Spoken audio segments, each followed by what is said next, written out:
Todo lo que creemos saber sobre el más allá comenzó con un golpe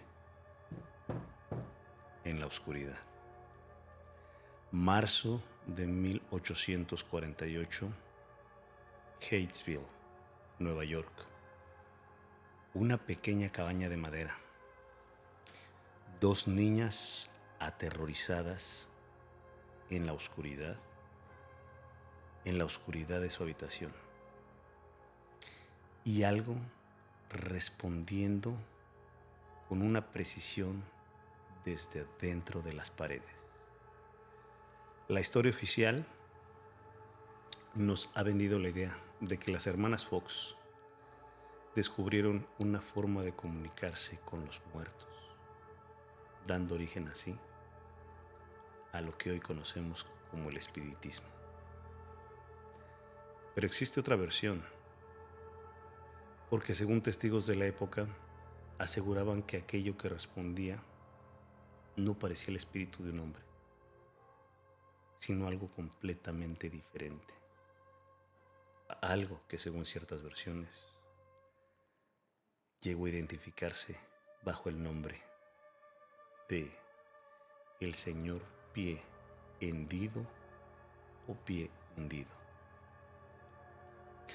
Si esto fuera verdad, entonces el espiritismo nació ahí. No nació en un templo buscando consuelo. Nació como una posible conversación con una entidad inhumana. Porque las hermanas Fox no solamente cambiaron la historia paranormal del mundo, sino que también terminaron consumidas y destruidas por ella. Alcoholismo, depresión y una miseria absoluta. Confesiones contradictorias, como si aquello que comenzó con simples golpes en la madera jamás hubiera abandonado sus vidas, reclamando su precio hasta el final. Y esta noche, aquí en Archivo Paranormal con Roberto Aparicio, no vamos a abrir simplemente un caso de la historia. Vamos a abrir un expediente donde la línea entre un fraude y una posesión nunca quedó clara. Aquí no buscamos el morbo, buscamos entender la oscuridad detrás de historias reales que marcaron para siempre a quienes la vivieron. Como siempre digo, lo que no se dice, se canta. Y lo que no tiene explicación, se investiga aquí. Bienvenidos a Archivo Paranormal con Roberto Aparicio.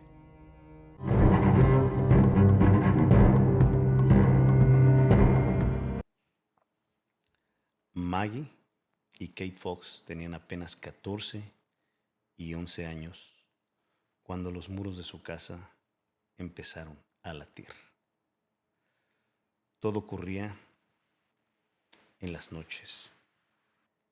Primero eran golpes pequeños, golpes hasta cierto punto tranquilos. Poco a poco fueron creciendo gradualmente. Crujidos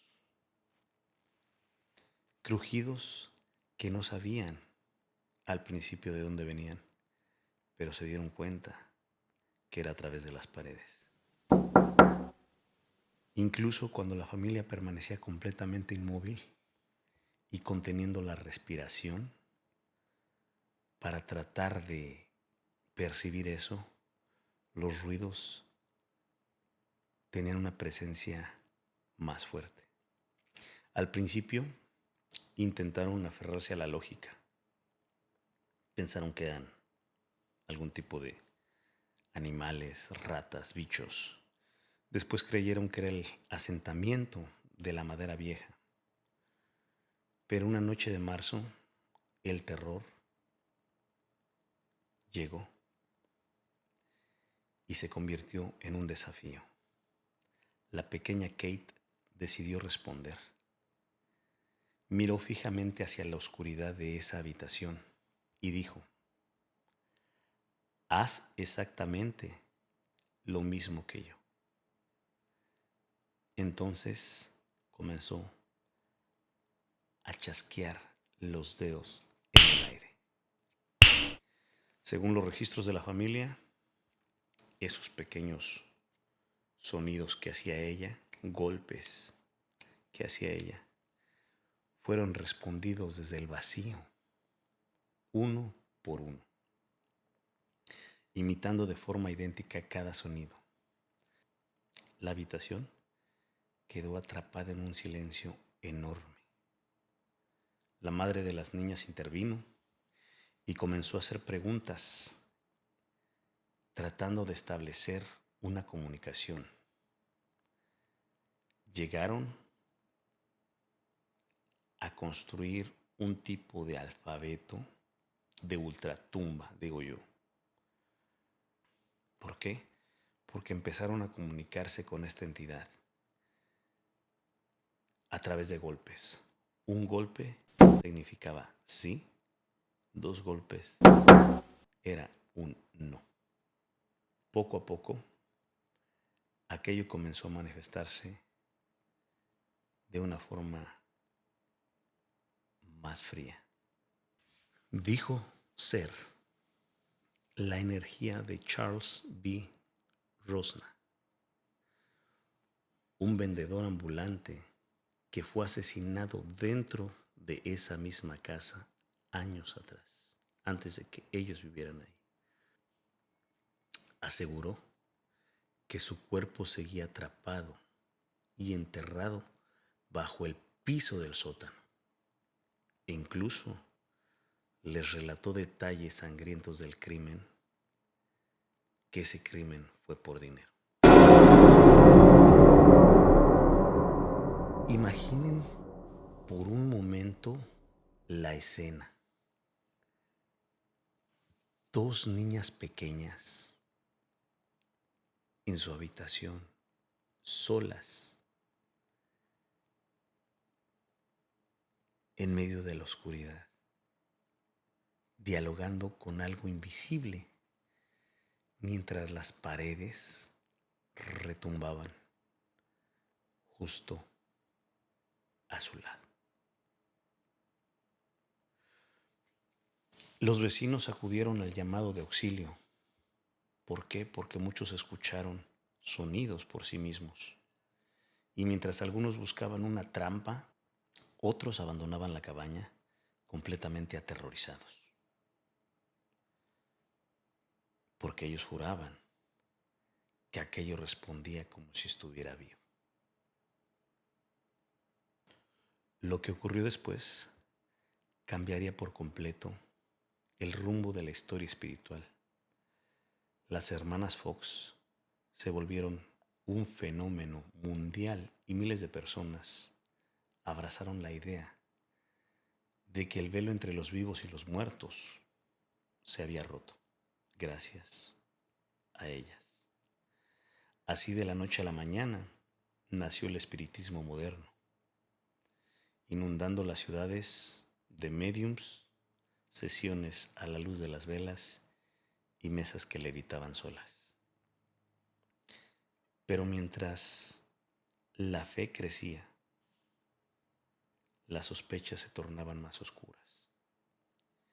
Y aquí es donde entra la figura clave de esta historia: la mente maestra de la tragedia familiar, Leah Fox, la tercera hermana.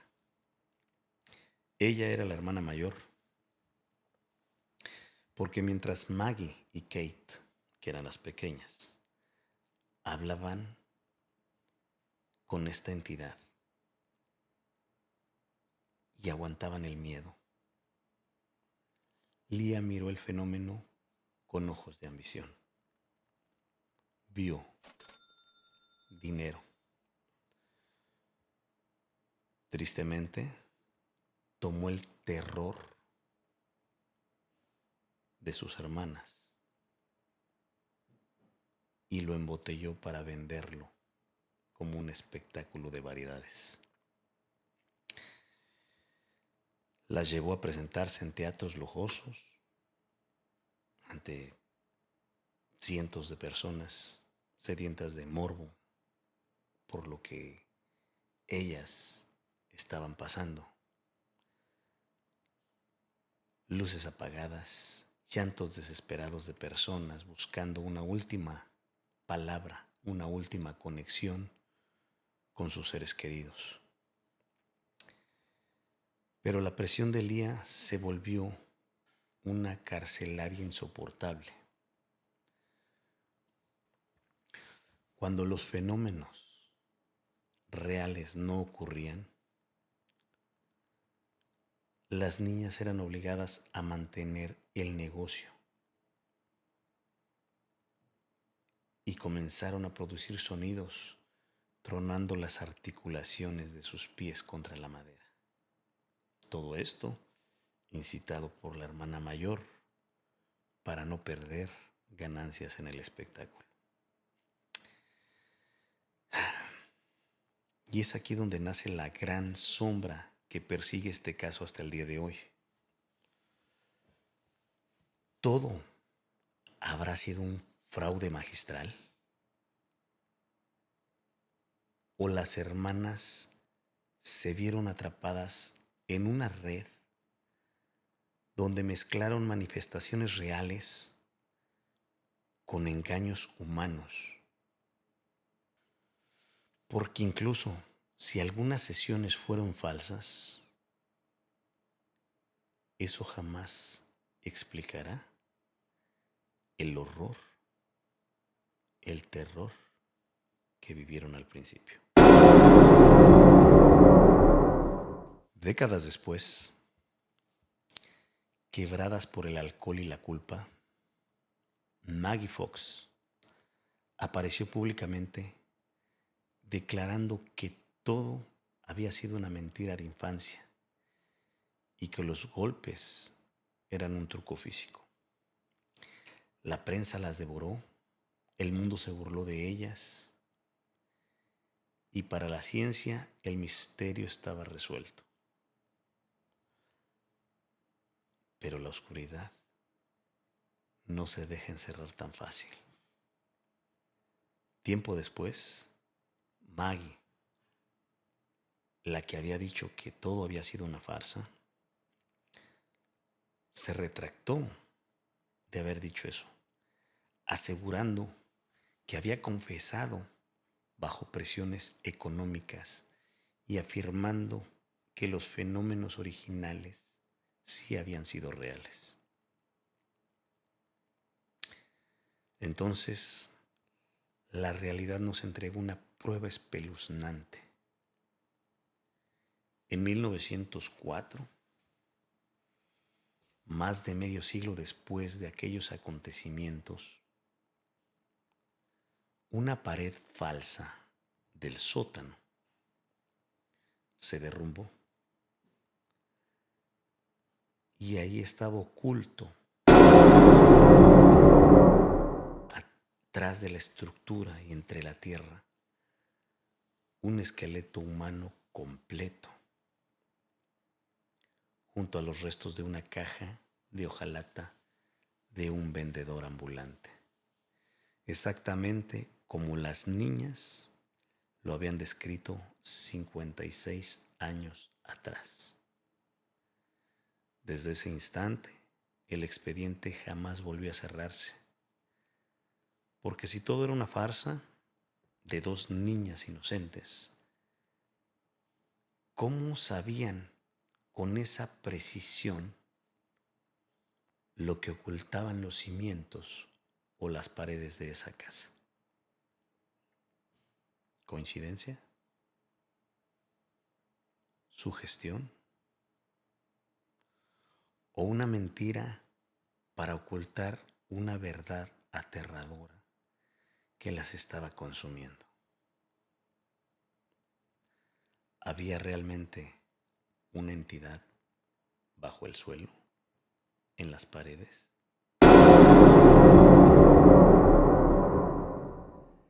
Las hermanas Fox murieron en la más absoluta pobreza, perseguidas por el eco de los rumores, la culpa y recuerdos que ninguna cantidad de alcohol pudo borrar. Hoy, más de 170 años después, el caso sigue latiendo. Nadie logró demostrar con certeza que los fenómenos fueran reales, pero tampoco nadie ha podido sepultar el misterio. Y quizá eso es lo verdaderamente inquietante de este archivo, que las respuestas jamás encontraron descanso. Tal vez fueron dos niñas manipuladas por la ambición de su entorno, de su hermana. Tal vez descubrieron cómo burlarse del mundo entero. O tal vez realmente escucharon a algo responder desde el abismo. Y si eso ocurrió, la verdadera pregunta no es si los muertos pueden hablar. La pregunta es, ¿quién o quiénes contestan al otro lado? Déjame en los comentarios qué piensas tú acerca de este caso. ¿Un fraude humano como cualquier otro? ¿Un fenómeno paranormal? ¿O un pacto con algo mucho más oscuro? Si quieren seguir explorando expedientes donde la realidad y el horror se mezclan, los invito a que se suscriban. Aquí, Archivo Paranormal con Roberto Aparicio. Recuerden, aquí no buscamos el morbo, buscamos entender la oscuridad detrás de historias reales que marcaron para siempre a quienes las vivieron. Y no se olviden que en la oscuridad de las sombras te debes cuidar, porque hasta el silencio tiene una historia que contar. Soy Roberto Aparicio y esto es Archivo Paranormal.